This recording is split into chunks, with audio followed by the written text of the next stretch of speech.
সূরার নাম সূরাতু আল কসস। সূরার নাম হচ্ছে সূরা কসস। মা মা'নাল কসস, হোয়াটস দ্য মিনিং অফ কসস? কসস শব্দের অর্থ কি?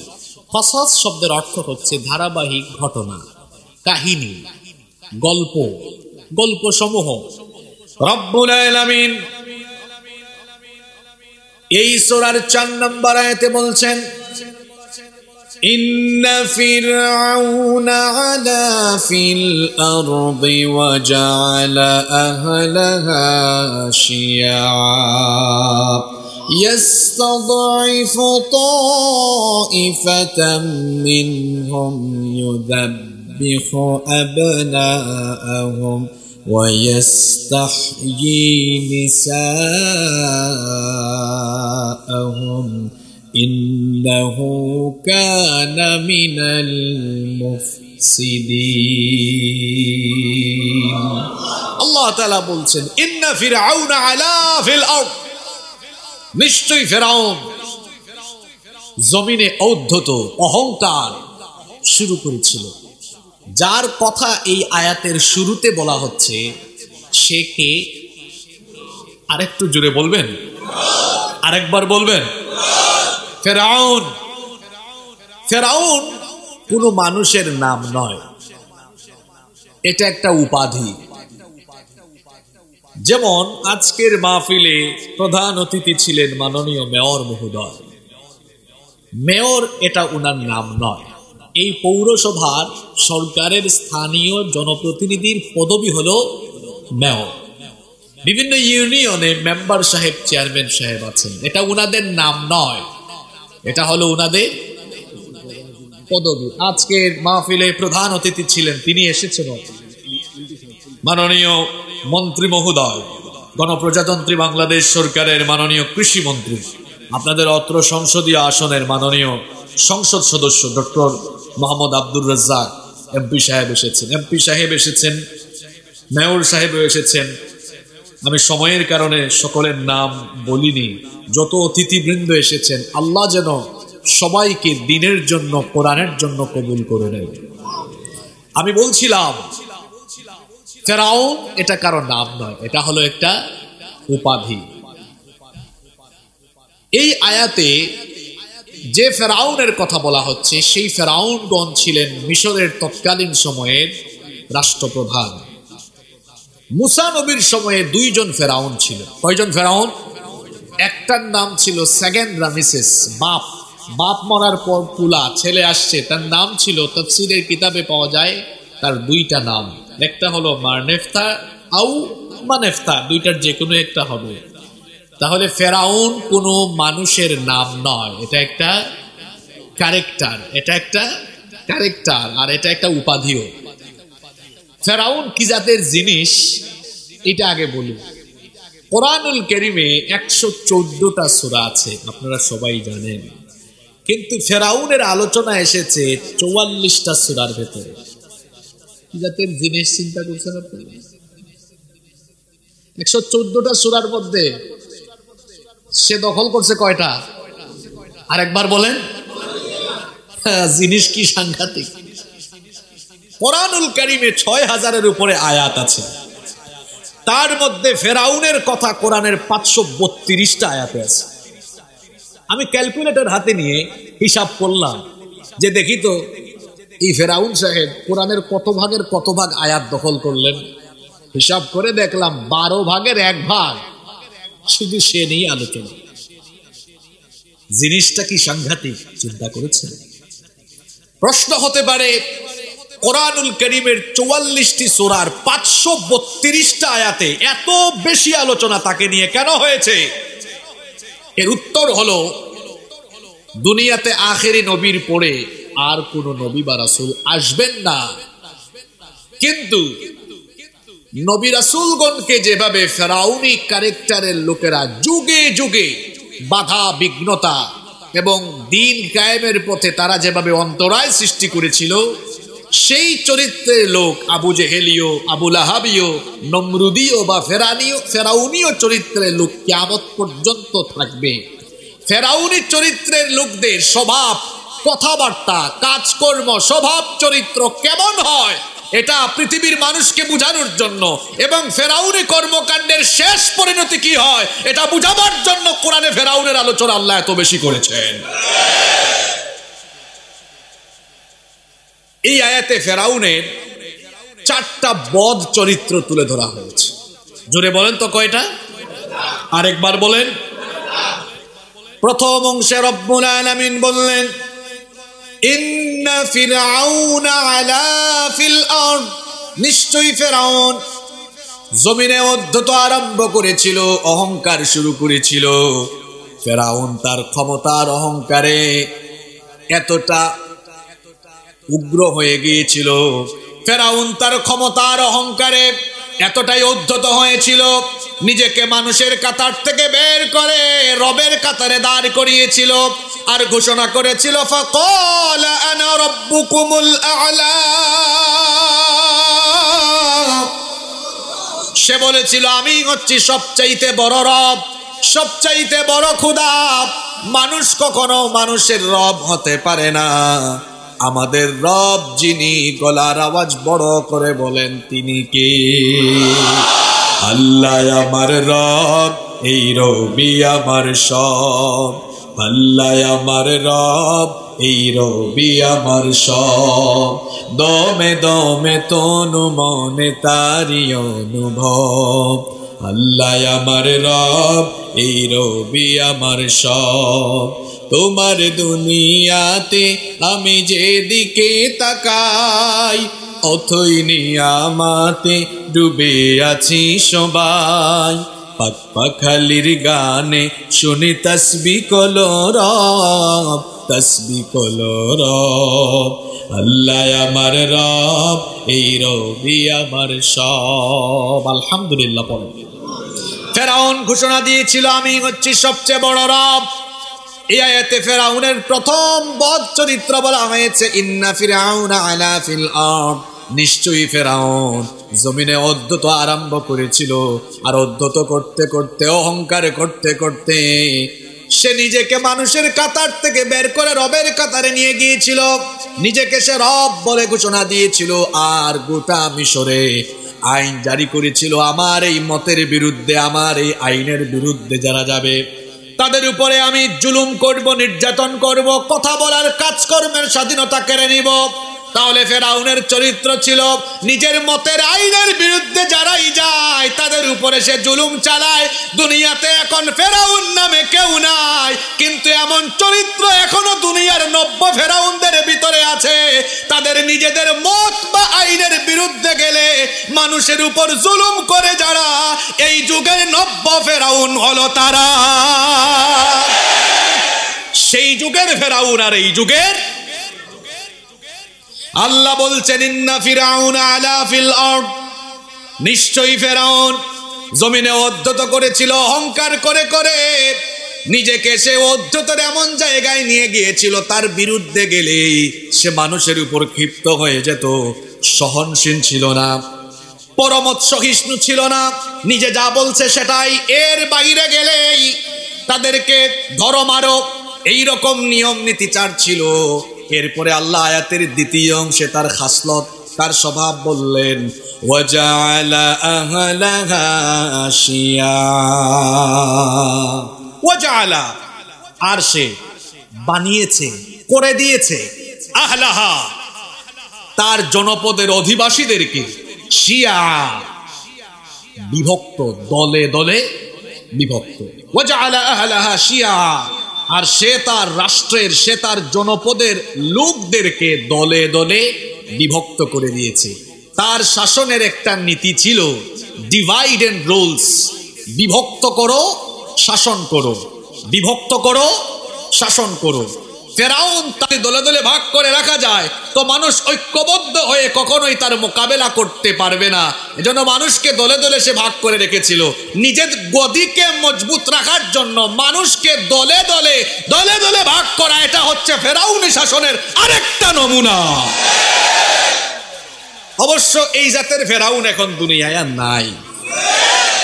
যদি নাই থাকতো তাহলে আমরা পৃথিবীর 200 কোটি মুসলমান কেন 57টা রাষ্ট্রে ভাগ হলাম? আছে বলেই তো আমরা বিভক্ত হয়ে আছি। পৃথিবীর ফেরাউনরা কোনোদিনও চায় না 200 কোটি মুসলমান এক থাকুক, কারণ আমরা মুসলমান এক হয়ে গেলে আমাদের শক্তি বাড়বে না কমবে। বিশেষ করে 2টা বিশ্বযুদ্ধ আমাদেরকে শেষ করে দিয়েছে। উসমানীয় খেলাফতের পতনের পরে আমাদের তো আরো অধঃপতন হয়েছে।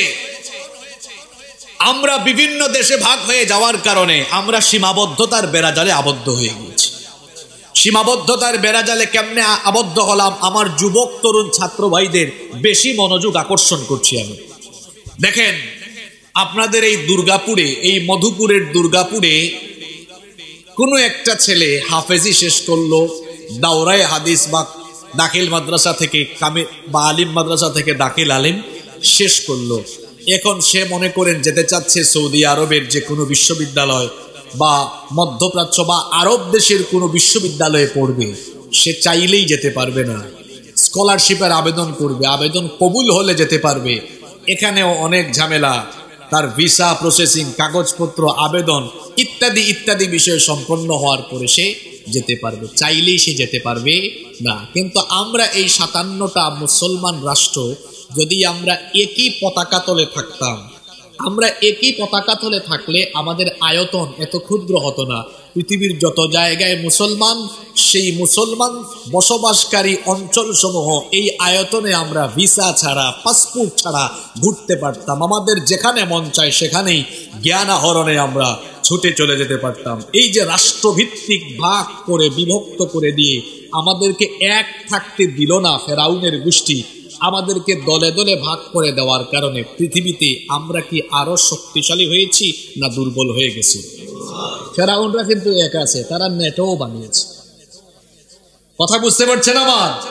এবং তারা কিভাবে এক আছে আপনাদেরকে আমি বুঝাই। আমার বাড়ি তো সিলেটে, আমার আত্মীয় স্বজন অনেকেই ইউরোপ আমেরিকায় থাকেন, লন্ডনে থাকেন। তাদের পাসপোর্টগুলোর এত ভ্যালু যে ব্রিটিশ পাসপোর্ট দিয়ে আপনি পৃথিবীর বিভিন্ন দেশে ভিসা ছাড়াই চলে যেতে পারবেন। এয়ারপোর্টে গিয়ে ভিসা অন অ্যারাইভাল নিয়ে ওই দেশে যেতে পারবেন। আর আমাদের বাংলাদেশি পাসপোর্ট, আপনি অনেক বড় শিল্পপতি, ব্যাংক ব্যালেন্স সব ঠিক আছে, ব্যাংক স্টেটমেন্ট অনেক সময় ভালো থাকা সত্ত্বেও এম্বাসি থেকে আপনার পাসপোর্টটা ফিরিয়ে দেয়। এত দুর্বল পাসপোর্ট আমাদের। আর তারা, তাদের দেশের একটা ভিসা থাকলে আপনি এক দেশে ঢুকলে আরো অন্যান্য দেশে ঢুকতে পারবেন। এই যে তাদের দেশে তারা এই ফ্যাসিলিটিস গুলো রেখেছে, কিন্তু আমাদের বেলায় এই ফ্যাসিলিটিস গুলো নাই। এই যে আমরা দলে দলে বিভক্ত হয়ে যাওয়ার কারণে তারা ফায়দা নিচ্ছে। আজ ফিলিস্তিনে কি নির্মম পরিস্থিতি! পৃথিবীর 200 কোটি মুসলমান ফিলিস্তিনিদের পক্ষে ঐক্যবদ্ধ জোরালো আওয়াজ দিতে পারছে না। যদি পৃথিবীর 200 কোটি মুসলমান ফিলিস্তিনিদের পক্ষে ঐক্যবদ্ধ আওয়াজ তুলে ফিলিস্তিনিদের পক্ষে দাঁড়িয়ে যেত, মাত্র 90 লক্ষ ইহুদি ভূমধ্য সাগরে ভেসে যেত। তামাম দুনিয়ার 200 কোটি মুসলমানও লাগে না, আমাদের মধ্যপ্রাচ্যের খলিফাগণ এক হইলেই হইতো। তারাও এক হতে পারে না, গদি চলে যায় কি থাকে, এই চিন্তায় অনেকে মাঝে মাঝে জনগণের লজ্জা শরম থেকে বাঁচার জন্য স্টেটমেন্ট, বিবৃতি দিয়ে শেষ। ওইদিকে কাফির কাফির ভাই ভাই, তারা রণতরী পাঠিয়েছে, অস্ত্র পাঠিয়েছে, ডলার পাঠিয়েছে, খাদ্য পাঠিয়েছে। কাফিররা কাফিরদেরকে সব দিক দিয়ে সহযোগিতা করছে, কিন্তু মুসলমানরা কেবলমাত্র মুখ দিয়ে বিবৃতি দেওয়া ছাড়া ফিলিস্তিনিদের জন্য আর তেমন কিছুই করতে পারছে না। আমরা যদি ঐক্যবদ্ধ থাকতে পারতাম, তাহলে ফিলিস্তিনের কি এই দুর্গতি আসতো? কথা বলেন, আসতো? শুধু তাই নয়, ফেরাউন চরিত্রের লোকেরা, আমরা যেন প্রতিটি রাষ্ট্রেও ঐক্যবদ্ধ হতে না পারি। ফেরাউন চরিত্রের লোকেরা জায়গায় জায়গায় ফেরাউন ঠিক করে দিয়েছে, আর আমরা যেন এক থাকতে না পারি। এই জন্য দুনিয়ালুভী, দুনিয়ার মোহ আছে এমন ব্যক্তিদেরকে বাছাই করে করে করে করে তারা বিভিন্ন দলে দলে মুসলমানদেরকে ভাগ করে রেখেছে। দেখেন, ব্রিটিশ পিরিয়ড থেকে এখন পর্যন্ত আমাদের আলেমরা অত এক হতে পারলেন না, কৌমি আর আলিয়া দিয়ে ভাগ করে রেখেছে। এই যে আমাদের আলেম উলামাদেরকে যদি দলে দলে ভাগ করে রাখা যায়, তাহলে ফেরাউনি ক্যারেক্টারের লোকেরা যারা চুরি ডাকাতি দুর্নীতি লুটপাট করে নিজেরা অন্যায় জগতে অপরাধ জগতে নেতৃত্ব দিয়ে মানুষকে জিম্মি করে রাখতে চায়, আলেম উলামাদেরকে তারা সব সময় বিভক্ত দেখতে চায়। আলেম উলামারা এক হয়ে গেলে এটা তাদের জন্য খারাপ। এই জন্য আলেমদেরকে তারা এক থাকতে দেয় না। অবশ্য আলেমদের এখন বুদ্ধোদয় হয়েছে, আলেমরা এখন বুঝতে পেরেছেন, আলহামদুলিল্লাহ পড়েন। গতকাল ঢাকায় এক সেমিনারে দেখা গেল সকল দল মতের আলেমদেরকে এক টেবিলে দেখা গেল। আসলে আমাদের বাংলাদেশের মানুষ এদেশের সকল দল মতের আলেমদেরকে এক টেবিলে কাছাকাছি পাশাপাশি বসা দেখতে চায়। যদি এদেশের আলেমরা একই টেবিলে কাছাকাছি পাশাপাশি বসে যেতে পারেন, তাহলে এই দেশে ইসলামের শিআরের উপরে আক্রমণ করে কথা বলার দুঃসাহস কোনোদিন কারোরই হবে না। আল্লাহ আলেমদেরকে এক বানায়া দেন। ফেরাউনের 2 নম্বর কথা বলছিলাম, ওয়াজআলা আহলাহা শিয়া, সে তার জনপদের লোকদেরকে দলে দলে বিভক্ত করে রেখেছে, কারণ মানুষ যদি এক হয়ে যায় গদি নরবেরে হয়ে যেতে। তারপরে তার 3 নম্বর বদ চরিত্র, ইস্তাদাইফু তাইফাতাম মিনহুম, সেখানের মধ্যে আবার একটা দলকে সে বেশি দুর্বল করে রেখেছিল, একটা দলকে সে টার্গেট করে সেটাকে সে প্রধান বিরোধী দল বানিয়ে তাদের উপর সবচেয়ে বেশি জুলুম করেছে, নির্যাতন করেছে। তাদের কথা বলার স্বাধীনতা, কাজকর্মের স্বাধীনতা কেড়ে নিয়ে তাদেরকে রাষ্ট্রীয় গোলামে পরিণত করেছিল। ইস্তাদাইফু তাইফাতাম মিনহুম, একটা দলকে সে দুর্বল করে রেখেছিল। জুড়ে বলেন কয়টা দল? আরো জুড়ে বলেন কয়টা? এবার আসেন সেই দলের নাম কি? সেই দলের নাম হলো বানু ইসরাইল। জুড়ে বলেন দলের নাম কি? আরো জুড়ে বলেন। এখন প্রশ্ন হলো, ফেরাউন তার দেশের এত দল থুইয়া, এত দল ফেলে বনি ইসরাইলকে সবচেয়ে কোণঠাসা করে রেখেছিল কেন? এর কারণ হলো, ফেরাউনরা মিশর শাসন করার আগে মিশরকে শাসন করত বনি ইসরাইল। ফেরাউনরা শাসন করার আগে মিশর শাসন করত কারা? বনি ইসরাইল। কারা? ইসরাইল এর বংশধারাকে বলা হয় বনি ইসরাইল। এটা আমি আপনাদেরকে সংক্ষেপে বলছি। আমাদের জাতির পিতা নাম কি? জোর করে জাতির পিতা হয়ে গিয়েছে। জাতির পিতা বানিয়েছেন কি? মিল্লাত আবিকুম ইব্রাহিম,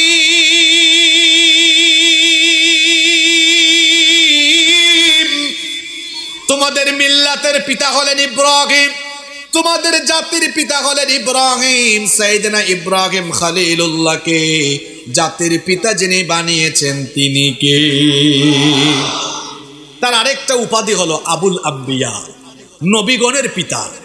ইব্রাহিম নবীর পরে আমাদের নবী পর্যন্ত দুনিয়ায় যত নবী রাসূল এসেছেন সব হলেন ইব্রাহিম আলাইহিস সালামের বংশের। সুবহানাল্লাহ পড়বেন না? হাজার হাজার নবীর বাপ ইব্রাহিম আলাইহিস সালাম, তার বংশের সবাই। কিভাবে শোনেন, ইব্রাহিম আলাইহিস সালামের এক স্ত্রীর নাম হলো হাজেরা। তার ঘরে জন্ম নিলেন ইসমাইল আলাইহিস সালাম। জন্ম নেওয়ার পরে আল্লাহ বললেন, ইব্রাহিম তুমি তোমার স্ত্রী সন্তানদেরকে নিয়ে যাও মক্কা নগরীতে, সেখানে নির্বাসনে রেখে আসো। সেখানে তিনি নির্বাসনে রেখে আসলেন। এই স্ত্রী আর সন্তানকে কেন্দ্র করে মক্কা কেন্দ্রিক একটা সিভিলাইজেশন, একটা সভ্যতা গড়ে উঠলো। আর এদিকে ইসমাইলি বংশে আর কোন নবী রাসূল আসলেন না। সর্বশেষ এই বংশেই এসেছেন আখেরি নবী, আমাদের নবী মুহাম্মদুর রাসূলুল্লাহ সাল্লাল্লাহু আলাইহি ওয়াসাল্লাম। ইসমাইল আলাইহিস সালাম থেকে নিয়ে আমাদের নবী পর্যন্ত এই বংশে মাঝখানে আর কোন নবী রাসূল আসেন নাই। আমাদের নবী ইসমাইল বংশ। আর ইব্রাহিম আলাইহিস সালামের আরেক স্ত্রীর নাম হচ্ছে সারা। নাম হলো, আরেকবার বলেন। বার্ধক্যকালীন সময়ে তার পেটে আল্লাহ সন্তান দিলেন, জন্ম হলো, সন্তানের নাম রাখা হলো ইসহাক। নাম রাখা হলো ইসহাকের ঘরে আরেক ছেলে জন্ম নিলেন, নাম হলো ইয়াকুব।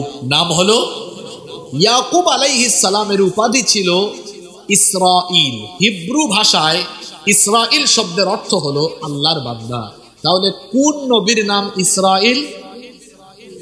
মাশাআল্লাহ, আরেকবার বলেন, আরেকবার বলেন সবাই।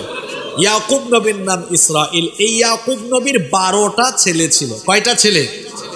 এই 12 ছেলেকে বলা হয় বনু ইসরাইল। বানি ইসরাইল বা বানু ইসরাইল মানে ইসরাইলের সন্তানগণ। ইয়াকুব নবীর কয় সন্তান? এর মধ্যে একজনের নাম হলো যাকে আল্লাহ তাআলা দুনিয়ার অর্ধেক সৌন্দর্য দিয়ে দিয়েছেন। নাম হলো ইউসুফ আলাইহিস সালাম। অন্য মায়ের পেটের 10 ভাইরা হিংসা করে ইউসুফ নবীকে ফেলে দিয়েছে কুয়ায়। আর আল্লাহ তাআলার কুদরতি পরিকল্পনা ছিল, লম্বা ঘটনা আমি সংক্ষেপে বলছি। ওই কুয়া থেকে উঠানোর পরে তাকে মিশরে এনে বিক্রি করা হয়েছিল। আর মিশরেই একটা পর্যায়ে তিনি ক্ষমতায় অধিষ্ঠিত হয়েছিলেন। মিশরের ক্ষমতায় তাকে অধিষ্ঠিত করেছেন কে? এরপরে তিনি তার বাবা এবং তার ভাই যারা বাস করতেন ফিলিস্তিনের কেনানে, তার বাবা আর ভাইরা ইয়াকুব নবী আর ইউসুফ নবীর আরো 11 ভাই, এরা সবাই থাকতেন ফিলিস্তিনের কেনানে। ওখান থেকে তাদেরকে হিজরত করিয়ে আনা হলো মিশরে। কোথায়? মিশরে শাসন চলছে বনি ইসরাইলে। সুবহানাল্লাহ পড়ে। ইউসুফ নবী দুনিয়া থেকে চলে যাওয়ার পরে বনি ইসরাইল যখন নাফরমানি শুরু করলো, নাফরমানি আরম্ভ করলে আল্লাহ তাআলা ক্ষমতার নিয়ামত কেড়ে নেন। তখন বনি ইসরাইলদের থেকে ক্ষমতা চলে গেল আর মিশরের শাসনভার তখন কেড়ে নিল ফেরাউন। কারা? এবার ফেরাউনরা যখন মিশর শাসন আরম্ভ করলো, তাদের ক্ষমতাকে গদিকে ঠিক রাখার জন্য মিশরের মানুষকে তারা দলে দলে ভাগ করে রেখেছে। নিজের বংশ, ফেরাউনের বংশের নাম কিপ্তি বংশ, সেই বংশকে বানিয়েছে সরকারি বংশ, সরকারি দল বানিয়ে বাকি সবাইকে বিরোধী দল বানিয়ে তার নিজের বংশের লোকদের ফ্যাসিলিটিস বাড়িয়ে দিয়ে বাদ বাকি সবার উপরে একটানা জুলুম নির্যাতন, সবাইকে কোণঠাসা করেছে। আর সবচেয়ে বেশি জুলুম করেছে কয়টা দলের উপরে? জোরে বলেন। কেন? কারণ এই দল আমার আগে ক্ষমতায় ছিল, এরা যদি আবার আমাকে হটিয়ে চলে আসে, আর এরা তো এদের বংশে এর আগে নবীরা ছিল, এসেছে, তাহলে ফেরাউন ওই বনি ইসরাইলকে বেশি নির্যাতন করেছে এই কারণে, কারণ এদের মাধ্যমে ফেরাউনের ক্ষমতা চলে যেতে পারে। তাহলে যাদের কারণে ক্ষমতা চলে যেতে পারে তাদের কথা বলার স্বাধীনতা কেড়ে নেওয়া, চলাফেরার স্বাধীনতা কেড়ে নেওয়া, তাদেরকে ঘর বাড়িতে থাকতে না দেওয়া, তাদের সকল প্রকার স্বাধীনতা কেড়ে নিয়ে নির্মম নির্যাতন করা, এটা হলো ফেরাউনি শাসনের আরেকটা নমুনা।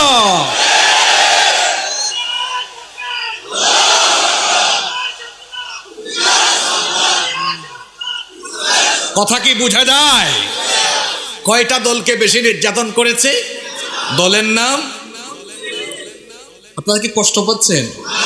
কিছুদিন আগে এক জায়গায় ফেরাউনের ওয়াজ হয়েছে, তখন একজন আমাকে বলছে, হুজুর এই আয়াতের বাইরে আজকে ওয়াজ করলে ভালো হতো না? আমি বললাম, ওয়াজ হয় ফেরাউনের, ওয়াজ হচ্ছে মিশরের, মিশরের ওয়াজকে বাংলাদেশে নিয়ে আসছেন কেন আপনি? এরকম মানুষ আছে না নাই? আল্লাহ বুঝার তৌফিক দান করেন। এক জায়গায় সুদ নিয়ে ওয়াজ হচ্ছে, এলাকার টাটকা এক সুদখুর বলতেছে, হুজুর আল্লাহর ওয়াস্তে আজকে এই বিষয়টা বাদ দিয়ে দেন। সুদ নিয়ে কথা বলায় যদি সুদখুরের খারাপ লাগে, ফেরাউন নিয়ে কথা বলায় যার খারাপ লাগবে, বুঝতে হবে তার মধ্যে ফেরাউনের চরিত্র বিদ্যমান আছে। অবশ্য আমরা সবাই ইমানদার, ঠিক কিনা? আল্লাহ কবুল করেন। কষ্ট হচ্ছে আপনাদের? একটু পরে দেখবেন আপনাদেরকে কোথায় নিয়ে যায়। মনোযোগ থাকবে তো? আমি একটু পিছনে যাই। আল্লাহ বলছেন, ইন্না ফিরাউনা আলা ফিল আরদ, নিশ্চয়ই ফেরাউন জমিনে উদ্ধত করেছিল। 2 নাম্বার, ওয়াজআলা আহলাহা শিয়া, তার জনপদের লোকদেরকে সে দলে দলে বিভক্ত করে রেখেছিল। এরপরে আল্লাহ বলছেন, ইয়াস্তাদঈফু তাঈফাতাম মিনহুম, সেখানের একটা দলকে সে বেশি দুর্বল বানিয়েছিল। আর যেই দলকে দুর্বল বানিয়েছিল সেই দলের উপর একটি নির্মম নিপীড়ন, কি নির্মম অত্যাচার চালিয়েছে। আল্লাহ পরের অংশে বলছেন, ইউযাব্বিহু আবনাআহুম ওয়া ইস্তাহয়ী নিসাআহুম। ওই বনি ইসরাইল দলের, বনি ইসরাইল বংশের উপরে সে এমন নির্যাতন চালিয়েছে, বনি ইসরাইল বংশের কোনো মহিলার পেট থেকে যদি কোনো ছেলে সন্তান জন্ম নিত, ছেলে সন্তান জন্ম নেওয়ার সঙ্গে সঙ্গে ফেরাউনের বাহিনী ওই ছেলে সন্তানকে ধরে জবাই করে ফেলতো। শুনতেছেন কথা আপনারা?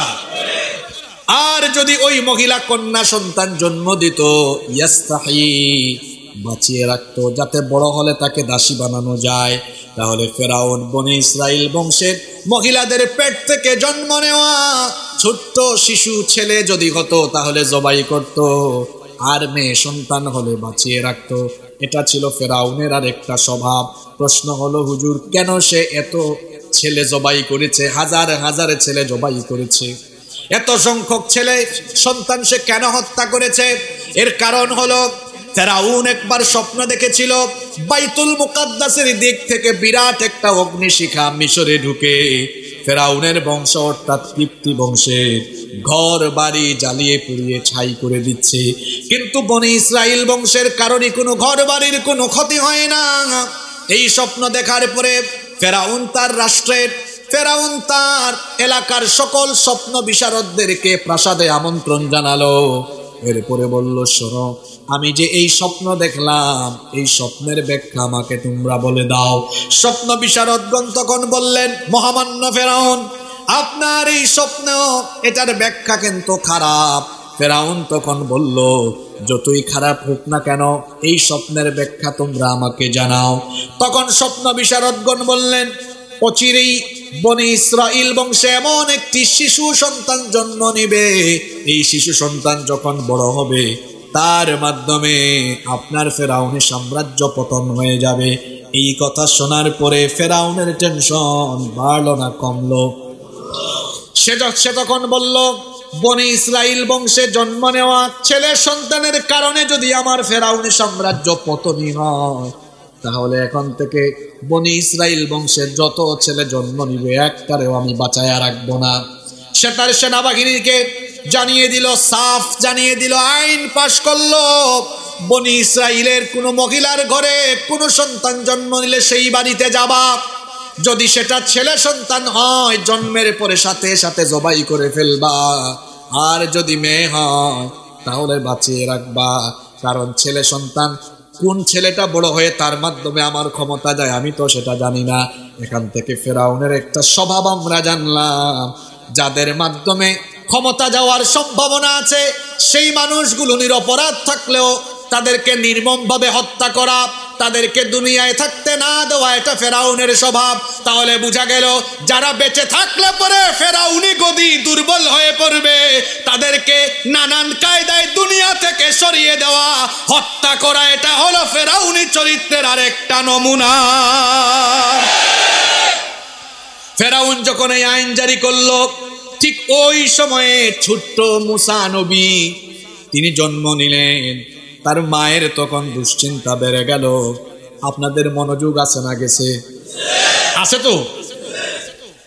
মুসা নবীর মায়ের টেনশন বেড়ে গেল, এই যে আমার ছেলেটার জন্ম হলো, ফেরাউনের বাহিনী যদি এই খবরটা শুনে তো আমার এই ছেলেটাকে তারা ধরে জবাই করে ফেলবে।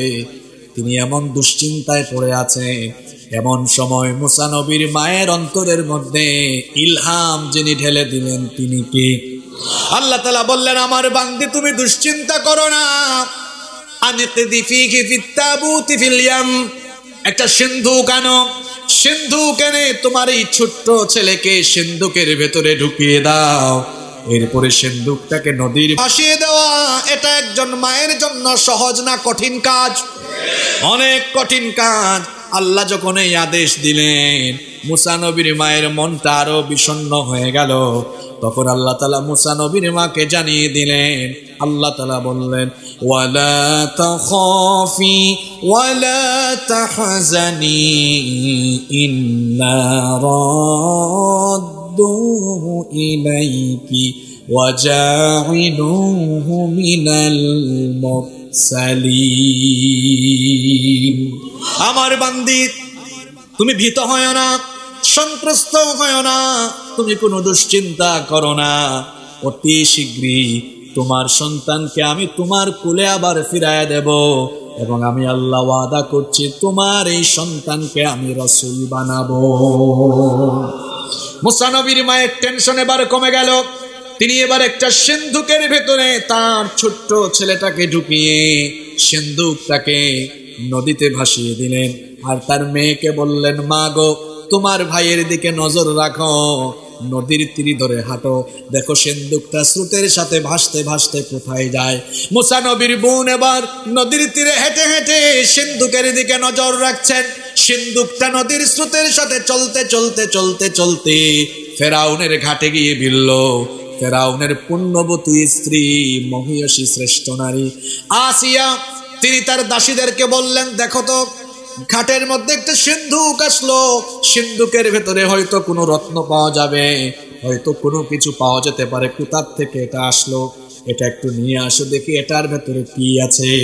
দাসীরা সিন্ধুকটা আনার পরে সিন্ধুকটা তারা যখন খুললো, আসিয়া ছিলেন নিঃসন্তান নারী, কোনো সন্তানাদি ছিল না।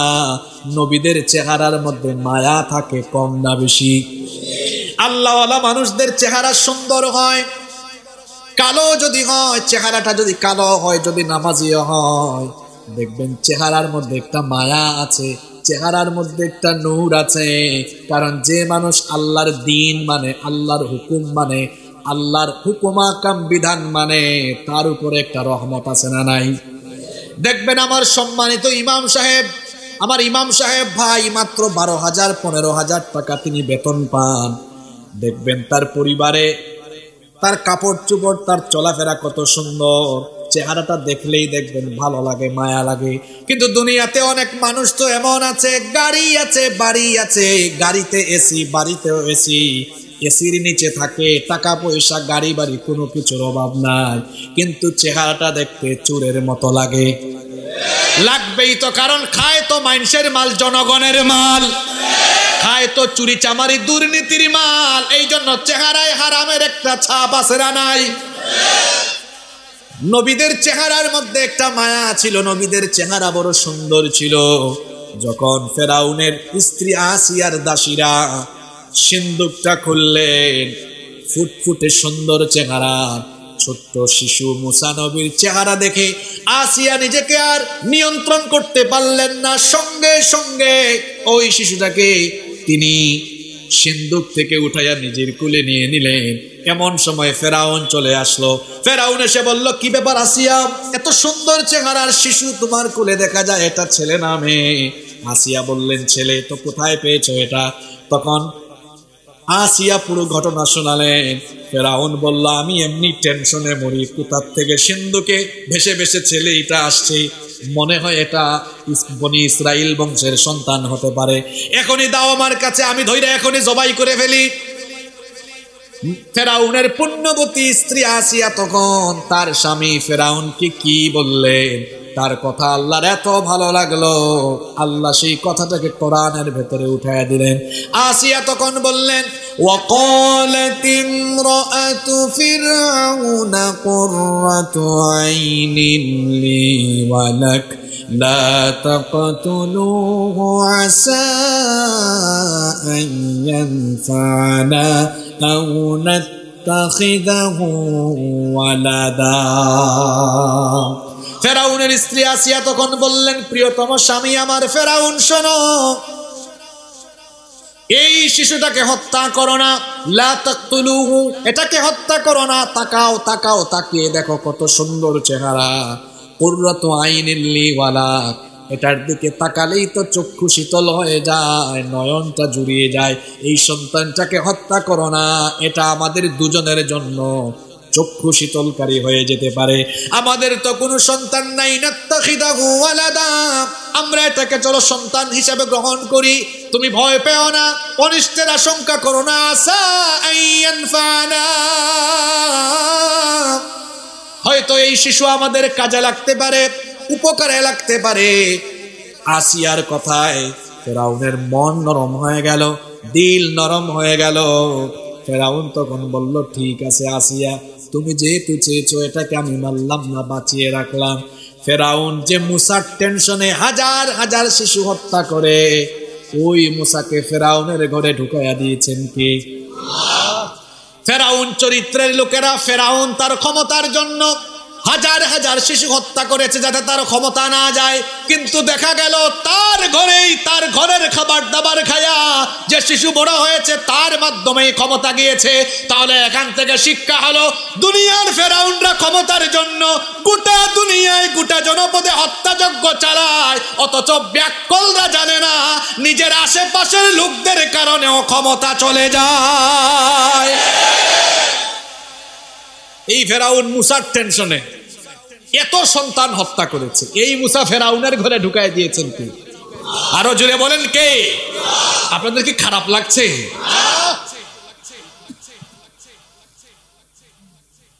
এবার এই শিশু সন্তান খাবে কি? আমরা তো মাছ মাংস খাই, কিন্তু শিশু বাচ্চারা তো বুকের দুধ পান করবে। এই শিশুটাকে দুধ পান করানোর জন্য অর্ডার দেওয়া হলো বিভিন্ন জায়গা থেকে যেন ধাত্রী মহিলারা আসে। আশ্চর্য ব্যাপার, এত ধাত্রী মহিলা আসলেন, কিন্তু কোন ধাত্রী মহিলা স্তনের মধ্যে শিশু মুসা নবী মুখ লাগান না। কেন লাগান না? এর কারণ হিসাবে আল্লাহ তাআলা কোরআনে বলছেন, ওয়াহাররামনা আলাইহিল মারাদিআ মিন ক্বাব, এর আগেই পূর্বে আমি আল্লাহ অন্য নারীর স্তনের মধ্যে দুধ লাগা, অন্য নারীর স্তনের মধ্যে মুখ লাগানো আমি হারাম করে দিয়েছিলাম।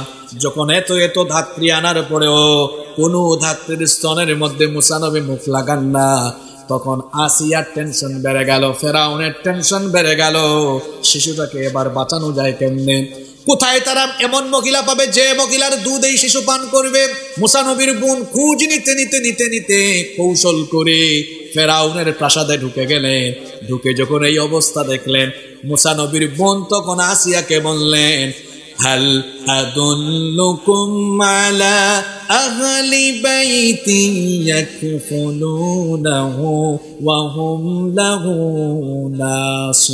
নাসিহুন, আমি কি আপনাদেরকে এমন একটি ফ্যামিলি, এমন একটা পরিবারের সন্ধান দিব না যেই পরিবার এই বাচ্চার তত্ত্বাবধান এবং দেখাশোনা করবে?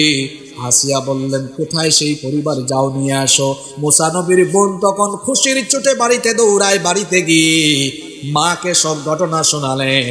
মা তখন খুশি হয়ে ফেরাউনের প্রাসাদে আসলেন। ফেরাউনের প্রাসাদে আসার পরে মুসা নবী ছোট্ট মুসাকে যখন খুলে নিলেন, দেখা গেল ছোট্ট সেই মুসা তার মায়ের স্তনের মধ্যে মুখ লাগিয়ে দুধ পান আরম্ভ করেছে। ফেরাউন তখন বলল, হায় হায় হায়, এই শিশু তো কোন নারীর স্তন থেকে দুধ পান করে না, যেহেতু তোমার স্তন থেকে দুধ পান করেছে, তোমার বাড়ি কোথায়? বাড়িতে আর যাইতে পারবা না। এখন থেকে তুমি আমার এই ফেরাউন প্রাসাদে থাকবা, আমার প্রাসাদে থাকবা। আমি আমার খাবার দাবার সবকিছু খাবা। আর এই শিশু বাচ্চাটাকে যেহেতু আমার স্ত্রী পছন্দ করেছে, তাকে দুধ পান করাবা, দেখাশোনা করবা, লালন পালন করবা। এই বাচ্চাটাকে দুধ পান করানো, দেখাশোনা আর লালন পালন করানোর কারণে আমার ফেরাউনের সরকার থেকে আমি আবার তোমাকে বেতনও দিব। চিন্তা করছেন আপনারা? ফেরাউন যে মুসার ভয়ে এত দুশ্চিন্তাগ্রস্ত, এখন ওই শিশু তার ঘরে লালিত পালিত হচ্ছে, ওই শিশুকে যারা লালন পালন করছে তাকে তার সরকার থেকে কি দেয়? জোরে বলেন কি দেয়? পরিকল্পনা কার? জোরে বলেন পরিকল্পনা কার? আল্লাহর জমিনে ফেরাউনি পরিকল্পনা বাস্তবায়ন হয় না, আল্লাহর পরিকল্পনা বাস্তবায়ন হবে।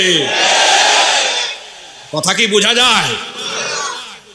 মুসা নবী এবার রাষ্ট্রীয় প্রাসাদে শাহানশাহী অবস্থায় বড় হচ্ছেন, ধীরে ধীরে যৌবনে পদার্পণ করলেন। তিনি এবার একদিন দুপুর বেলা শহরে বের হলেন। শুনতেছেন আপনারা? দুপুর বেলা শহরে বের হলেন, লক্ষ্য করলেন দুইজন লোক ঝগড়া করছে। একজন হলো ফেরাউনের কীর্তি বংশের সরকারি দল, আর আরেকজন হলো মুসা নবীর বংশের নাম হলো বনি। এটা সরকারি না বিরোধী? দেখবেন যারা ক্ষমতার অপব্যবহারকারী লোক, কিংবা অনেক সময় এমন হয় মানুষটা ভালো কিন্তু তার আশেপাশের মানুষ দেখা যায়, ওই তার আশেপাশের মানুষ ক্ষমতায় থাকার কারণে দেখা যায় অনেক সময় একটু হেডাম বেশি নেই, ভাব বেশি নেই, কয় চিনো আমার অমুক কিন্তু এটা, অমুক কিন্তু এটা, তমুক এইটা, এইরকম করে নিজের আশেপাশের লোকজন ক্ষমতায় থাকার কারণে এরপরে এইরকম যারা ক্ষমতার অপব্যবহার করে, এটা কিন্তু ভালো মানুষের চরিত্র। দুই লোক ঝগড়া করছে, মুসা নবী এগিয়ে গেলেন। বনি ইসরাইলের লোকটা মজলুম ছিল, সে বলল দেখেন সে আমার উপর জুলুম করছে। মুসা নবী চাইলেন মীমাংসা করে দিতে, কিন্তু ফেরাউন বংশের কীর্তি বংশের লোকটা কোনোভাবেই মীমাংসাক্ত অবস্থায় মাদায়েন শহরে একটা কুয়ার কাছে গিয়ে হাজির হলেন। যে শহরের নাম বললাম, যে এলাকার নাম বললাম, বলেন তো নামটা কি? মাদিয়ান। সবাই বলেন। ক্লান্ত শরীর নিয়ে পিপাসার্ত অবস্থায় মাদিয়ানের একটা কুয়ার কাছে গেলেন। মা বোনরা এবার কান লাগাবেন, মা বোনদের ওয়াজ এসেছে, যুবকদের ওয়াজও এখন আসবে। সবাই রেডি তো? মাদিয়ানের একটা কুয়ার কাছে চলে আসলেন। ভাবলেন আমি যেহেতু পিপাসার্থ কুয়া থেকে একটি পানি পান করি, কিন্তু কুয়ার কাছে গিয়ে দেখলেন লম্বা সিরিয়াল, অনেক রাখাল ছেলেরা, রাখাল যুবকেরা পশুর পালকে পানি পান করানোর জন্য সিরিয়াল দিয়ে বসে আছে।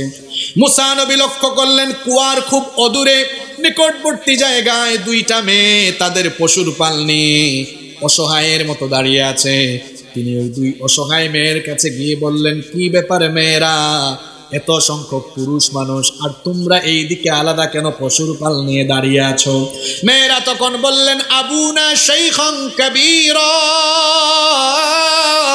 আমাদের বাবা অতিশয় বৃদ্ধ মানুষ, বার্ধক্যের কারণে পশুর পাল নিয়ে তিনি মরুভূমিতে আসতে পারেন না, আমাদের ঘরে কোনো পুরুষ মানুষও নাই, এই জন্য আমাদের পশুর পাল নিয়ে আমরা দুই বোন এই মরুভূমিতে আসি।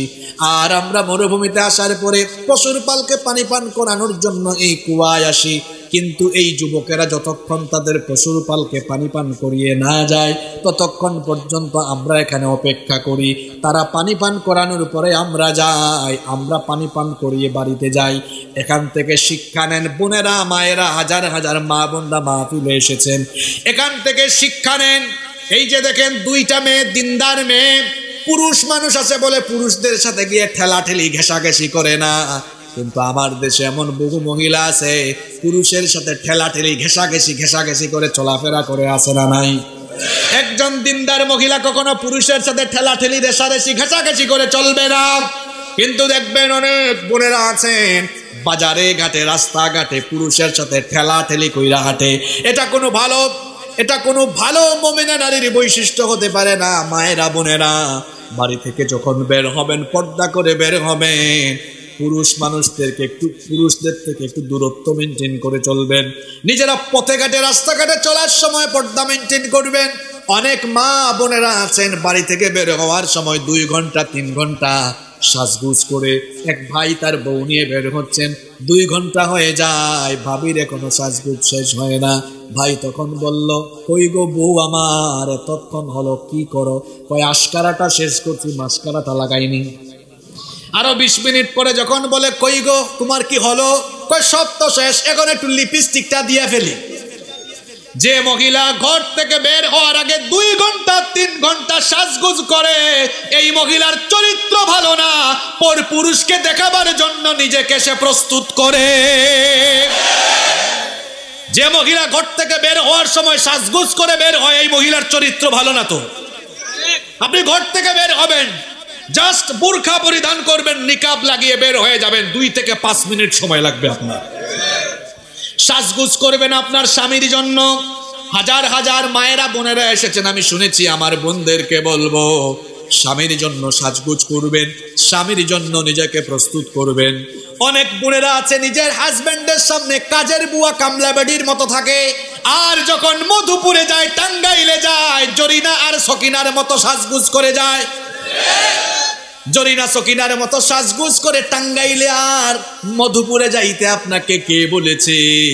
আপনি সাজগুজ করবেন আপনার স্বামীর সামনে, এত জোরে ঠিক কইলেন। আপনারাও তো কিন্তু কম না। সকালবেলা 10টার সময় বাড়ি থেকে বের হয়ে যান নবাবজাদা নসরুল্লাহর মতো, আর বউয়ের সামনে থাকে কামলা বেডার মতো। এইটাও ঠিক। নিজের স্ত্রীর সামনে আপনি পরিচ্ছন্ন পরিপাটি থাকবেন, স্ত্রীর সামনে নিজেকে আপনি আকর্ষণীয় রাখবেন। আকর্ষণীয় থাকা মানে হলো এই নয় যে আপনি একদম নতুন নতুন কাপড় পরে থাকবেন, বিষয়টা এমন নয়। মানে গুছালো থাকবেন, পরিচ্ছন্ন থাকবেন, আপনার স্ত্রীর চাহিদা মতো আপনি নিজেকে তার সামনে সেভাবে উপস্থাপন করবেন। ঠিক সেভাবে আমার বোনেরা যারা শুনছেন, আপনিও আপনার হাজবেন্ডের সামনে নিজেকে এমন ভাবে প্রেজেন্ট করবেন। শোনেন, আপনি আপনার স্বামীকে এমন ভাবে আপনার দিকে আকৃষ্ট করে রাখবেন যাতে আপনার হাজবেন্ডের চোখ কোনোদিন আপনার থেকে অন্য কারো দিকে আর না যায়। ঠিক সেভাবে আপনারাও নিজেকে এমন ভাবে প্রস্তুত রাখবেন যেন আপনার স্ত্রীর চক্ষু আপনার দিকে অন্য কারো দিকে না যায়। তাহলে বোনরা যারা আছেন, বোনরা বাড়ি থেকে পর্দা করে বের হবেন। অবশ্য আমরা যখন হুজুররা পর্দার কথা বলি, তখন এক শ্রেণীর মানুষ আছে, তারা বলে এই দেশে মোল্লারা নারীদেরকে প্যাকেট কইরা আটকায়া নারী উন্নতি আর নারী অগ্রগতি আটকায়া দিল। আমার ঘটনা একটা মনে পড়েছে, বলবো। এক এলাকায় এক লোক মুরগির খামার করেছে। কিসের খামার? এখন মুরগিকে নেট দিয়ে দেওয়াল দিয়ে আটকায় রেখেছে। একদিন এক শিয়াল এসে বলল, আহারে মুরগিগুলা, তোদেরকে দেখে কত কষ্ট হয় আমার, তোরা জানোস? দেখ আমার দিকে তাকা, আমি স্বাধীন, যেখানে সেখানে যেতে পারি, আর তোরা, তোদের মালিক তোদেরকে এখানে আটকায় রেখেছে।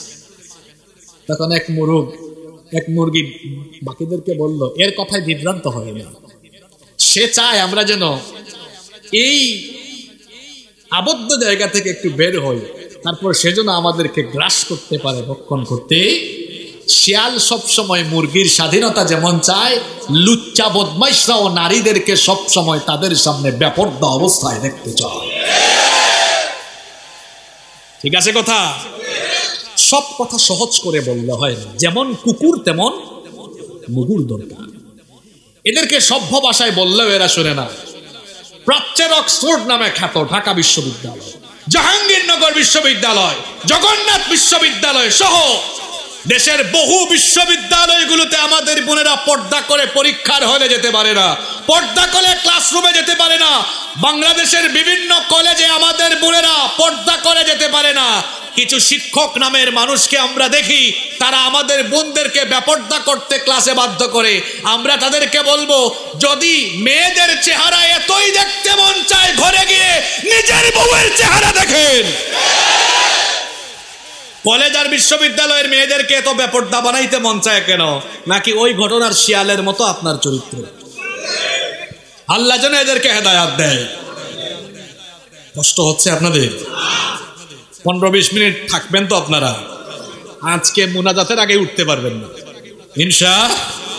কোথায় ছিলাম মনে আছে? বলেন তো কোথায় ছিলাম? কুয়ার কাছে। কিসের কাছে? কুয়ার কাছে। ওই দুই মেয়ে বললেন, আমাদের বাবা বৃদ্ধ মানুষ, এই জন্য আমরা এসেছি। যুবকরা যখন পশুর পালকে পানি পান করায় চলে যাবে, তখন আমরা আমাদের পশুর পালকে পানি পান করাবো। তিনি তখন বললেন, ঠিক আছে, আজকে তোমাদের পশুর পালকে আমি পানি পান করায় দিই, তাড়াতাড়ি বাড়িতে চলে যাও। তিনি এবার পশুর পালকে পানি পান করায় দিলেন। মেয়েরা আজকে তাড়াতাড়ি বাড়িতে চলে আসলো। এই দুই মেয়ে ছিল নবীর মেয়ে, নাম হলো শুআইব আলাইহিস সালাম, যাকে আল্লাহ মাদিয়ানবাসীদের জন্য নবী বানিয়েছিলেন। শুআইব আলাইহিস সালাম মেয়েদেরকে বললেন, কি ব্যাপার মেয়েরা, প্রতিদিন বাড়িতে দেরি করে আসো, আজকে কেন এত তাড়াতাড়ি চলে আসলে? মেয়েরা ঘটনা শোনালো। তখন শুআইব আলাইহিস সালাম বললেন, যেহেতু ছেলেটা তোমাদেরকে সাহায্য করেছে, আমার কাছে নিয়ে আসতা, তাহলে আমি তাকে খুশি হয়ে কিছু হাদিয়া দিতাম, পুরস্কার দিতাম। সুবহানাল্লাহ। ওইদিকে মুসা নবী ওই কুয়া থেকে পানি পান করে একটা গাছের ছায়ার নিচে বসে আছেন আর আল্লাহর কাছে দোয়া করছেন, আল্লাহ, অজানা এলাকায় এসেছি, একটা মানুষও পরিচিত নাই, থাকা খাওয়ার একটা ব্যবস্থা করে দাও। কেমনে আল্লাহ দোয়া কবুল করে ব্যবস্থা করে দিলেন শুনেন। শুআইব নবী মেয়েদেরকে বললেন, যেহেতু ছেলেটাকে তোমরা আনলা না, এখন যাও ওই কুয়ার কাছে গিয়ে দেখো সে আছে কিনা, যদি থাকে তো আমার কাছে নিয়ে আসো, তাকে একটু হাদিয়া দেই। মেয়েরা এবার চলে গেলেন, গিয়ে দেখলেন একটা গাছের নিচে মুসা নবী তখন বসে আছেন। তারা মুসা নবীর কাছে গেল। মুসা নবী তখনও তিনি নবী হন নাই, যুবক মানুষ। ওই দুইটা মেয়ের সামনে তিনি তখন তার চক্ষুটাকে নিচের দিকে রেখে লজ্জাশীল হয়ে কথা বললেন। যুবকদের ওয়াজ চলে এসেছে। ও যুবক ভাইয়েরা, দেখো, এই যে মুসা নবী দুই মেয়ের সাথে কথা বললেন, চোখে চোখ রাখলেন না, নিচের দিকে তাকিয়ে কথা বললেন।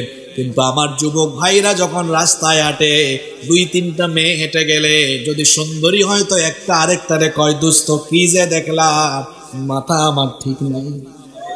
এটা দেখতে কইছে কে আপনাকে? আল্লাহ তাআলা কোরআনে কারীমে বলেছেন, কুল্লিল মুমিনিনা ইয়াগুদ্দু মিন আবসারিহিম। ও নবী, মুমিন পুরুষদেরকে আপনি বলে দেন তারা যেন তাদের চক্ষুকে পরনারী থেকে নিম্নগামী করে পরনারীর দিকে না দিয়ে নিচের দিকে রেখে দেয়। হুকুমটা কার? সুতরাং যুবক ভাইয়েরা, পরনারীর দিকে ফেল ফেল করে তাকিয়ে থাকবেন না, অসভ্য ছেলের মতো মেয়েদের পিছনে ঘুরঘুর করবেন না, বরং নিজেকে দিনদার চরিত্রবান বানিয়ে নিজেকে আপনি এমন জায়গায় নিয়ে যান যাতে করে সুন্দরী সুন্দরী আর দিনদার মেয়ের বাপ আপনার কাছে মেয়ে বিয়ে দেওয়ার জন্য ঘুরঘুর ঘুরঘুর ঘুরঘুর করে। সিদ্ধান্ত নেন, ঘুরবেন না ঘুরাবেন? জি, যুবকরা ঘুমায় গেছে নাকি? যুবকরা ঘুরবা না ঘুরাবা? নাকি গার্লফ্রেন্ড বানায় ঘুরা আরম্ভ করছে? এই গার্লফ্রেন্ড কিসের গার্লফ্রেন্ড? এখনই ব্লক মারো। আমার দেশে এখন কিছু বক্তাও বের হয়েছে 30-40-50 মিনিট শুধু যুবক যুবতীদের প্রেম প্রীতি নিয়ে আলোচনা করে যুবকদেরকে আরো উস্কায়া দেয়। যুবক ভাইদেরকে বলছি, এটা হারাম রিলেশনের সময় নয়। এই বয়স হচ্ছে নিজেকে কোরআনের পতাকা তলে কোরআনের আন্দোলনে শামিল করার বয়স। এটা কোরআন হাদিস চর্চার বয়স। এই বয়স হলো দ্বীন কায়েমের আন্দোলনে যোগদানের বয়স। এটা প্রেম প্রীতির বয়স নয়, এটা গার্লফ্রেন্ড বানানোর বয়স নয়। আল্লাহ আমার যুবকদেরকে কবুল করেন। মুসা নবী চোখের দিকে তাকালেন না, বললেন কেন এসেছেন? তারা বলল আমাদের বাবা ডেকেছেন, চলেন আমাদের সাথে। মুসা নবী মনে মনে বললেন, মনে হয় কিছু একটা হতে পারে, আল্লাহ মনে হয় দোয়া কবুল করেছেন। মুসা নবী বললেন, ঠিক আছে, তোমাদের বাড়িতে যাব, তবে তোমরা আমার সামনে হাঁটবা না, তোমরা আমার সামনে হাঁটবা না, আমার পিছনে যাও।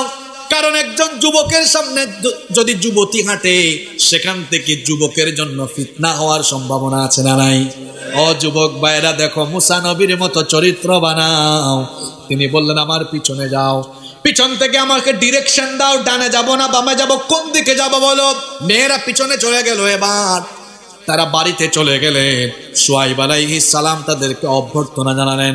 অভ্যর্থনা জানানোর পরে মুসা নবীর কাছে সকল ঘটনা জানতে চাইলেন। মুসা নবী সকল ঘটনা যখন বললেন, শুআয়ব আলাইহিস সালাম তখন বললেন, আরে তাহলে এই এলাকায় তো আপনার দেখতেছি কোনো পরিচিত মানুষ নাই, আত্মীয় স্বজন নাই।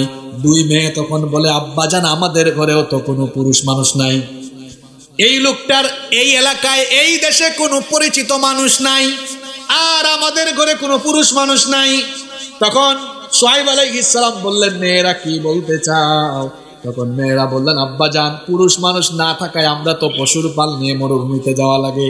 এই লোকটার যেহেতু এলাকায় কেউ নাই, কর্মচারী বানায়া আমাদের ঘরে রেখে দেন, তাহলে আমাদের পশুর পালকে মরুভূমিতে নিয়ে যাবে, আমাদের ঘরের কাজ করবে, তারও থাকার ব্যবস্থা হলো, আমাদের উপকার হলো।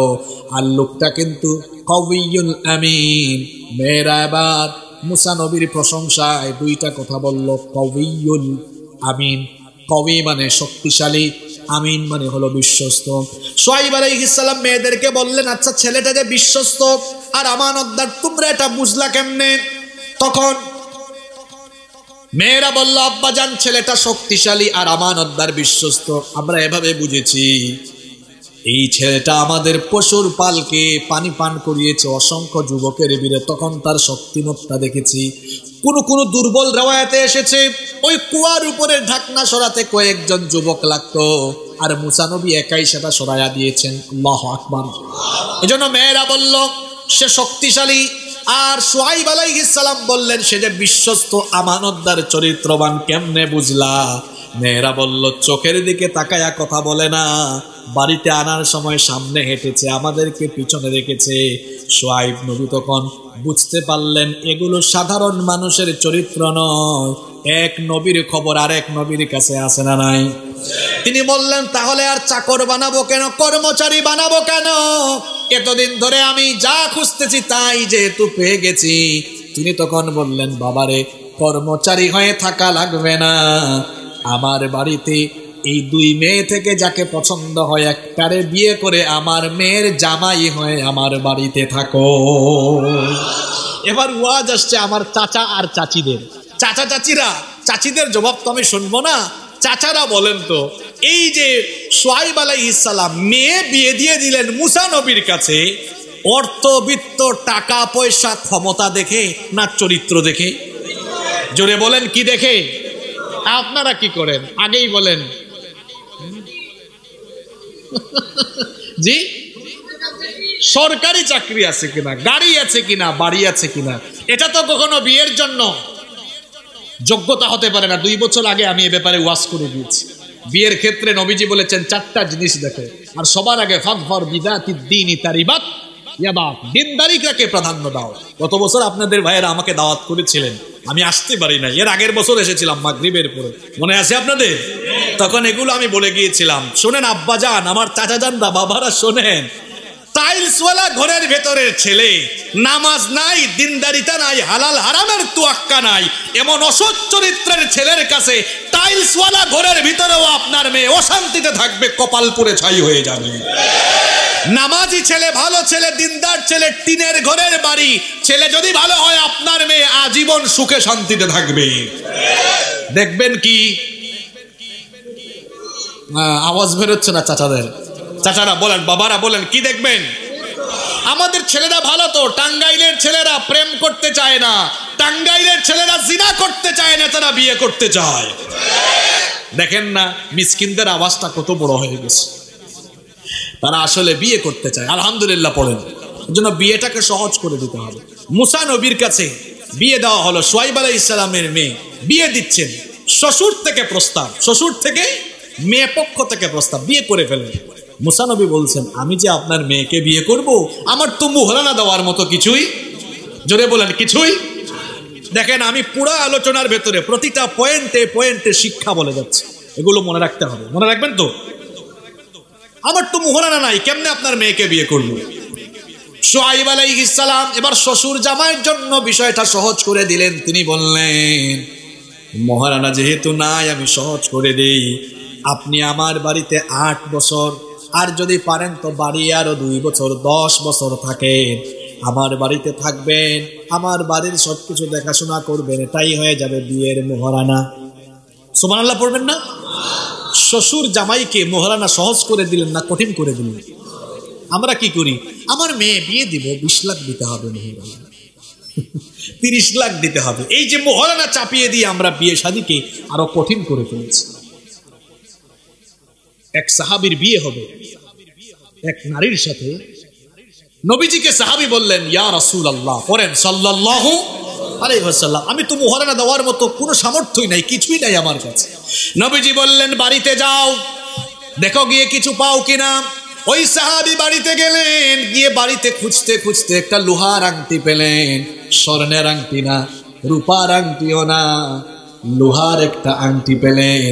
সেটা এনে নবীজিকে দিয়ে বললেন, বাড়িতে এই লোহার আংটি ছাড়া আর কিছুই নাই।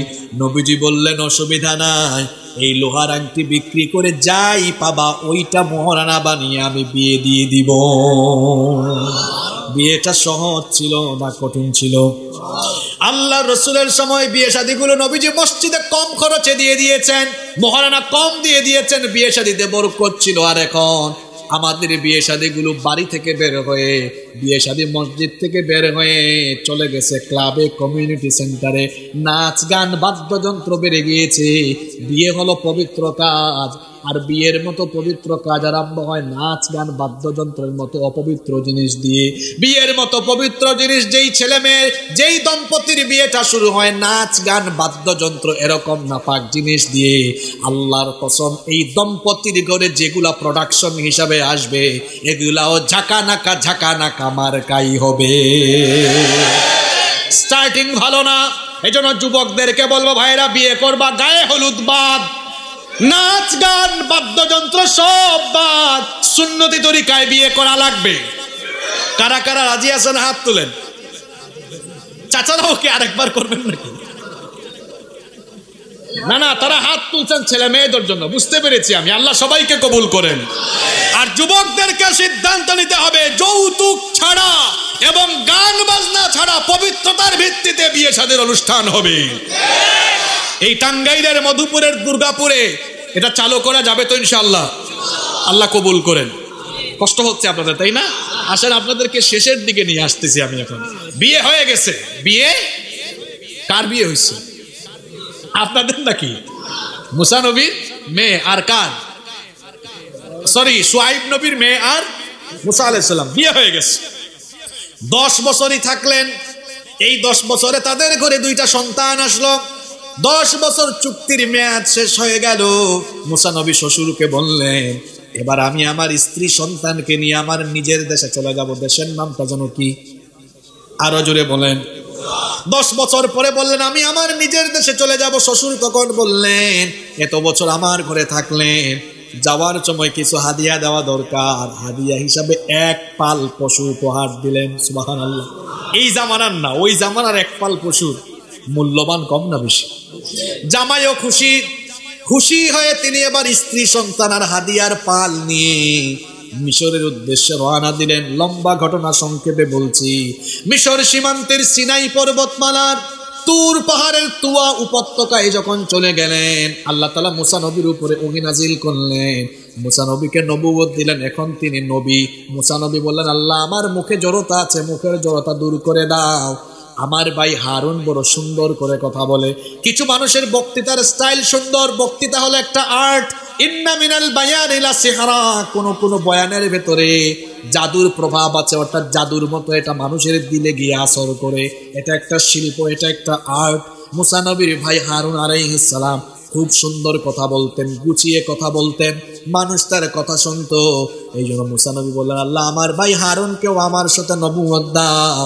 আল্লাহ বললেন, ঠিক আছে, দুই ভাইকে একসাথে আমি নবী বানিয়ে দিলাম। দুই ভাইকে আল্লাহ নবী বানালেন আর অর্ডার দিলেন, ইযহাব ইলা ফিরআউনা ইন্নাহু তাগা, ফিরআউনের কাছে যাও, তাকে গিয়ে দাওয়াত দাও, কারণ সে সীমালঙ্ঘনকারী বিদ্রোহী। দুই ভাই মিলে ফেরাউনের কাছে গেলেন। ফেরাউন দাওয়াত কবুল করলো না, দুই ভাইয়ের সাথেই বেয়াদবি করলো। আমি লম্বা ঘটনা শেষের দিকে যাচ্ছি, সংক্ষেপে বলছি শোনেন। যখন দাওয়াত দিলেন, দাওয়াত কবুল করলো না, আর সে তার বিরোধিতা বাড়ালো এবং মুসা নবীর উম্মতের উপরে জুলুম নির্যাতন ক্রমান্বয়ে ধাপে ধাপে বাড়াতে লাগলো। মুসা নবী ফেরাউনকে দাওয়াত দেওয়ার পরে সে ইমানদারদের উপরে নির্মমতা, নিষ্ঠুরতা, নির্যাতন চালিয়েছে 20 বছর। জুড়ে বলেন কয় বছর? আরো জুড়ে বলতে হবে। 20 বছর। 20 বছর পরে আল্লাহ তাকে ধরেছেন। এই 20 বছর আল্লাহ তাকে ধরেন নাই, সাইজ করেন নাই। আল্লাহ তাআলা তাকে সাইজ করেছেন মুসা নবীর দাওয়াত দেওয়ার আরো 20 বছর পরে। এখন প্রশ্ন হলো, মুসা নবী দাওয়াত দেওয়ার পরে যখন ফেরাউন বেয়াদবি করেছে, এই বেয়াদবকে আল্লাহ কি সাথে সাথে সাইজ করতে পারতেন না? নাকি আল্লাহ 20 বছর শক্তি সঞ্চয় করে এরপরে ফেরাউনকে মোকাবেলা করেছেন? নাউজুবিল্লাহ। বিষয়টা কি এমন? তাহলে প্রশ্ন হলো, কেন আল্লাহ তাআলা 20 বছর তাকে ধ্বংস করলেন না? 20 বছর পরে কেন তাকে ধরলেন? এর কারণ হলো দুইটা। জুড়ে বলেন কয়টা? কুলাইতে পারবেন তো এই দুইটা বললে? বলবো আমি। ফেরাউনকে আল্লাহ সাথে সাথে সাইজ করেন নাই, কারণ কয়টা? 1 নম্বর কারণ, ইমানদাররা ইমান আনবে, আনার পরে ফেরাউনের চরিত্রের সামনে ইমানি পরীক্ষায় কেমনে টিকে থাকে এটা দেখতে চান কি? জোরে বলেন, দেখতে চান কে? আমরা তো বাপ দাদার থেকে ইমানদার হয়ে গেছি। আল্লাহ রসুলের সাহাবীরা ইমান আনার পরে কেউ কেউ জ্বলন্ত কয়লার উপর পরীক্ষা দিয়েছে, কেউ কেউ গর্তের ভেতরে চাবক পিঠা খেয়ে পরীক্ষা দিয়েছেন, কেউ বা মরুভূমির অগ্নিতপ্ত বালির উপরে চিৎ করে শুইয়ে থেকেও ইমানের পরীক্ষা দিয়েছেন। যদি ইমানদারের সামনে বেঈমান না থাকে, তাহলে ইমানদারের ইমান খাঁটি কিনা সেটা বোঝা যায় না। এই জন্য আল্লাহ তাআলা যুগে যুগে ফেরাউন চরিত্র ইমানদারদের সামনে রাখেন। আল্লাহ তাআলা দেখতে চান ফেরাউনদের হুমকি ধামকি, জুলুম নির্যাতনে ইমানদারের ইমানের ব্যাটারিতে চার্জ থাকে নাকি ইমানদার মুনাফিক হয়ে যেতে চায়। এজন্য ইমানদারকে পরীক্ষা করেন কে? আল্লাহ। এই জন্য আল্লাহ সূরা আনকাবুতের শুরুতে বলেছেন, আহাসিবান নাসু আইয়ুতরাকু আইয়াকুলু আমান্না ওয়া হুম লা ইফতানুন। মানুষ কি মনে করেছে আমরা ঈমান এনেছি, এই কথা বললেই তাদেরকে ছেড়ে দেওয়া হবে? ওয়া হুম লা ইফতানুন, তাদেরকে পরীক্ষা করা হবে না। وَلَقَدْ فَتَنَّا الَّذِينَ مِنْ قَبْلِهِمْ فَلَيَعْلَمَنَّ اللَّهُ الَّذِينَ صَدَقُوا وَلَيَعْلَمَنَّ الْكَاذِبِينَ। অবশ্যই আমি তোমাদের পূর্ববর্তীদেরকে পরীক্ষা করেছি, যাতে করে আমি জেনে নিতে পারি কারা ইমানের দাবিতে সত্যবাদী, কারা ইমানের দাবিতে মিথ্যাবাদী। যদি ফেরাউন চরিত্রের লোক সামনে না থাকে তো ইমানদারের ইমান কেমনে যাচাই হবে? ফেরাউনের চরিত্রের লোকরা যদি না বলে শোনো এই সব কাজ ছাড়ো, দিনই কাজ, কোরআনের কাজ ছাড়ো, নইলে হামলা দিব, মামলা দিব, হুমকি ধামকি, জেল জুলুমের ভয়, এগুলোর মোকাবেলা করে যে সকল লোকেরা ইমানের ময়দানে টিকে থাকে তারাই হলো আসল ইমানদার।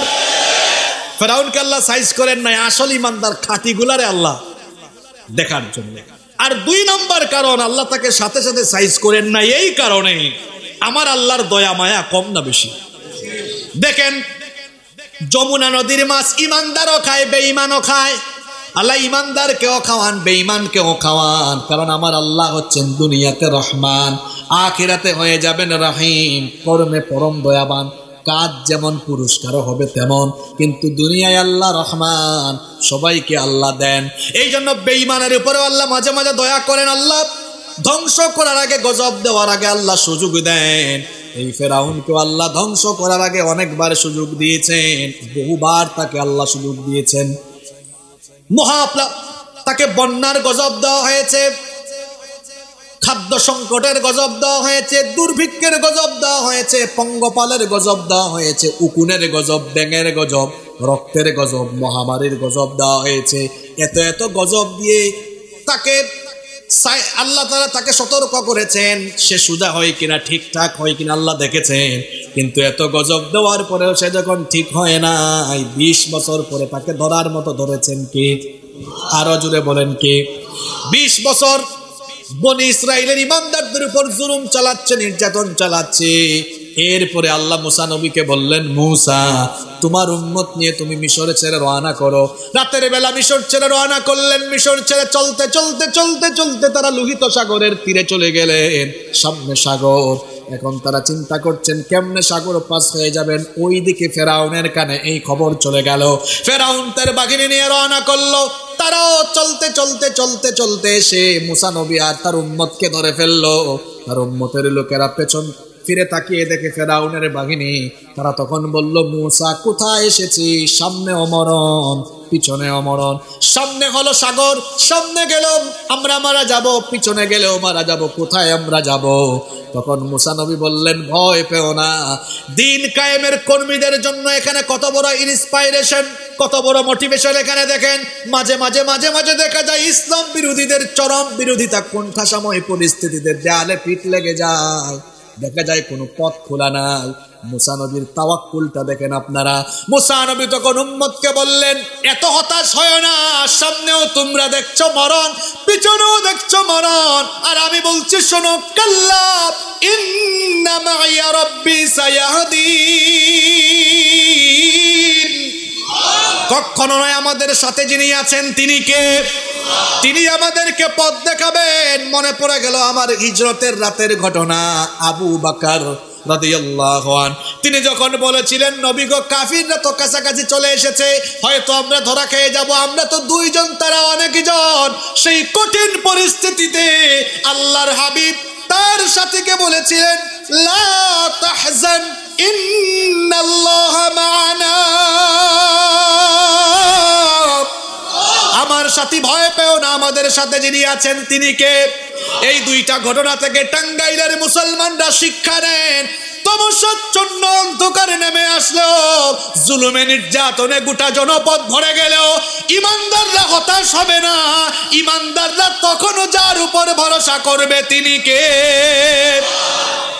নমরুদ আগুন জ্বালিয়েছে, ইব্রাহিম আলাইহিস সালামকে বলছে, ইব্রাহিম আগুনে ফেলে দিব, ভয় লাগছে তোমার? ইব্রাহিম আলাইহিস সালাম বললেন, এই নমরুদ কারে ভয় দেখাও? আমি আল্লাহর দিন প্রচার প্রতিষ্ঠার কাজ করছি বলে তুমি আমাকে আগুনে ফেলে দিচ্ছ। এই আগুনে ফেলে দেওয়ার কারণে আমার রব যদি খুশি হয়ে যান তো 1 বার নয়, 2 বার নয়, বারবার আমি আগুনে ঝাঁপ দিতে প্রস্তুত। আমরা তো ইব্রাহিমের সন্তান। জাতির পিতা কে? ইব্রাহিম আলাইহিস সালাম যেভাবে আল্লাহর জমিনে আল্লাহর দিন কায়েমের জন্য আগুনে ঝাঁপ দিতেও প্রস্তুত ছিলেন, নমরুদের অগ্নিকুণ্ডকে ভয় পান নাই। ইব্রাহিমের সন্তানরাও কোরআনের রাজ কায়েমের জন্য এমন ভাবে ময়দানে থাকবে, জালিমদের জুলুম হুমকি ধমকিকে মোকাবেলা করো, মাথা নত না করে ময়দানে বীরের মতো টিকে থাকা লাগবে।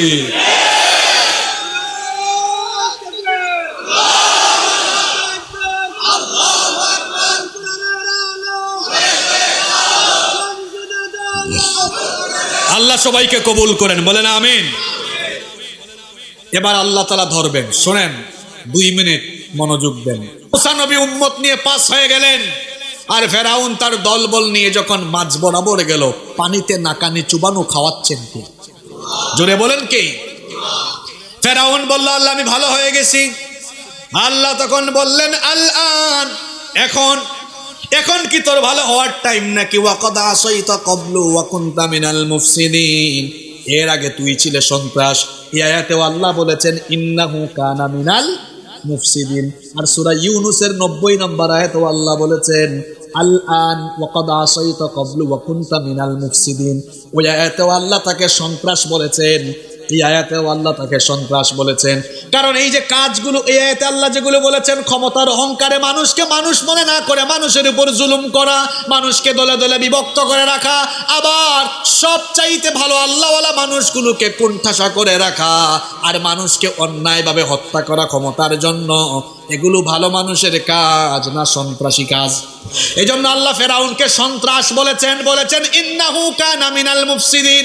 আর সূরা ইউনূসে বলেছেন ওয়াকাদ আসাইতা ক্বাবলু ওয়া কুনতা মিনাল মুফসিদিন, এর আগে তুই সন্ত্রাসী কর্মকাণ্ড চালিয়েছিস, আজ তোকে আমি আর বাঁচাবো না।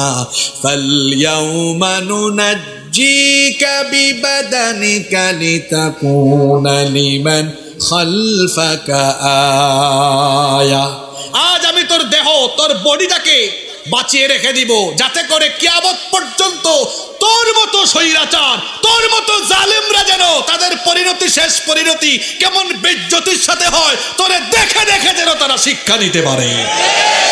পৃথিবীতে কেউ স্থায়ী হয় না, হোক না সে ফেরাউন কিবা নমরুদ, কেউ ভবে চিরদিন রয় না, কেউ ভবে চিরদিন রয় না।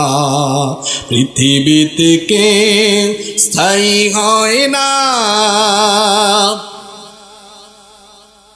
ফেরাউন শেষ তক ছিল না, মৃত্যু তাকেও ছেড়ে দিল না। সব রাজা মহারাজা আর মহাবীর, কাউকে সে অবকাশ দেয় না। পৃথিবীতে কেউ স্থায়ী হয় না।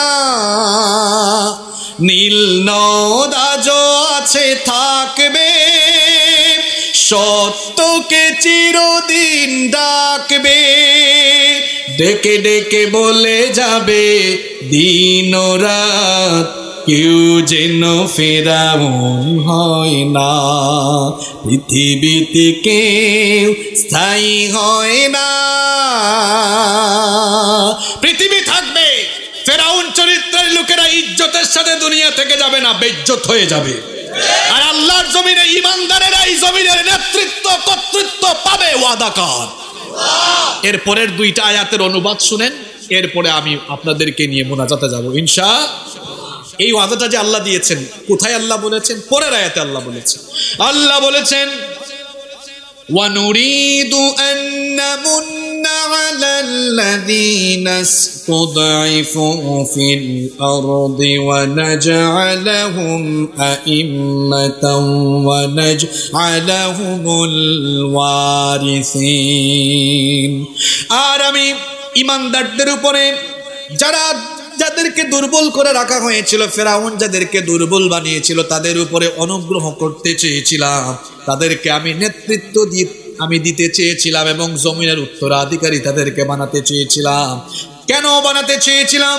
ওয়ানুমাক্কিনা লাহুম ফিল আরদি ওয়া নুরিয়া ফিরআউনা ওয়া হামানা ওয়া জুনুদাহুমা মিনহুম মা কানু আল্লাহ বলছেন এই জন্যই আমি ইমানদারদেরকে, দুর্বল ইমানদার যাদেরকে কুণ্ঠাসা করে রাখা হয়েছে, কথা বলার স্বাধীনতা, চলাফেরার স্বাধীনতা, ঘর বাড়িতে থাকার স্বাধীনতা কেড়ে নেওয়া হয়েছে, আমি আল্লাহ তাদেরকে দুনিয়ার নেতৃত্ব কর্তৃত্ব এজন্য দিতে চেয়েছি।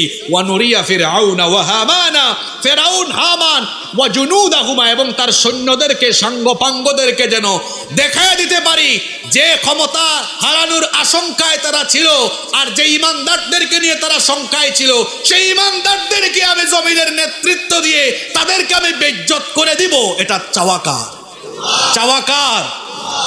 আপনাদের বিশ্বাস হয়? বিশ্বাস হয়? কাকে আল্লাহ তাআলা দুনিয়ার উত্তরাধিকার দিবেন, কাকে দিবেন না, ইখতিয়ার কার। কুলিল্লাহুম্মা মালিকাল মুলকি তুতিল মুলকা মান তাশাউ ওয়া তানজিউল মুলকা মিম্মান তাশাউ ওয়া তুইজ্জু মান তাশাউ ওয়া তুযিল্লু মান তাশাউ বিয়াদিকাল খায়র ইন্নাকা আলা কুল্লি শাইইন কাদির। ও নবী, আপনি বলুন, হে রাজাধিরাজ আল্লাহ, আপনি যাকে চান তাকে ক্ষমতা দেন, যার কাছ থেকে ইচ্ছা ক্ষমতা ছিনায় আনেন। ইউসুফ নবীর ভাইয়েরা ইউসুফ নবীকে ফেলে দিয়েছে কুয়ায়, সাঁতার না জানা সেই ছোট্ট ইউসুফকে মিশরের ক্ষমতায় বসিয়েছেন কে? আবার ফেরাউন আর নমরুদকে ক্ষমতা থেকে নামায়া দিয়েছেন কে? ইজ্জত সম্মানের মালিককে, বেইজ্জত করার মালিককে। এই আয়াতের মধ্যে ক্ষমতার সাথে ইজ্জত আর বেইজ্জতের কথা কেন একসাথে এসেছে? তার কারণ হলো ক্ষমতা পাইলেই শুধু ইজ্জতওয়ালা হওয়া যায় না। ফেরাউনও ক্ষমতা পেয়েছে, ইজ্জত পায় নাই। নমরুদও ক্ষমতা পেয়েছে, ইজ্জত পায় নাই। বরং ক্ষমতা পাইলেই মানুষ ইজ্জত পায়, বিষয়টা এমন নয়। ক্ষমতায় থেকেও বহু মানুষ বেইজ্জত হয়েছে। এর জ্বলন্ত প্রমাণ হলো বুশের বাচ্চা বুশ। ক্ষমতায় থেকে জুতার বাড়ি খেয়েছে। আমি আর নিচের দিকে নামলাম না, শুধু এতটুকু বললাম, মাঝে মাঝে আমরাও সমাজের আশেপাশে দেখি ক্ষমতায় থেকেও বেশি উগ্রতার কারণে, ইসলাম বিরোধিতার কারণে মানুষের জুতার বাড়ি খেয়েছে, বেইজ্জত হয়েছে। আছে না? আপনাদের টাঙ্গাইল থেকে ঠিক ওই দিকে গেলে জামালপুরেও আছে। বলছিল ইসলাম থাকবে না। কিরে পাগলা, তোর মন্ত্রিত্ব নাই, তোর এমপি গিরিও নাই, তোর নমিনেশনও নাই। ইসলাম এখনো আছে না নাই? পাগলা, কোন জমিনে আছিস তুই? জমিন চিনলি না? এই জমিন শাহজালালের দেশ, এটা শাহপুরানের দেশ, ওলিয়া উলিয়ার দেশ, মসজিদ মাদ্রাসার দেশ। এদেশে ইসলাম বিরোধী, ইসলামের বিরুদ্ধে যেই যাবে সে তার সবকিছু হারাবে। ইসলাম ছিল, ইসলাম আছে, থাকবেই থাকবে ইনশাআল্লাহ। তার কিচ্ছু আছে এখন? যদি তওবা করে এখনো আসে ভালো, আল্লাহ তাকে মাফ করে দিতে। আল্লাহ কাউকে মাফ করে দিলে আমাদের কোনো অসুবিধা নাই। তাহলে কি বোঝা গেল আজকের এই আলোচনা থেকে? ইজ্জত বেজ্জতের মালিক কে? অন্ধকার।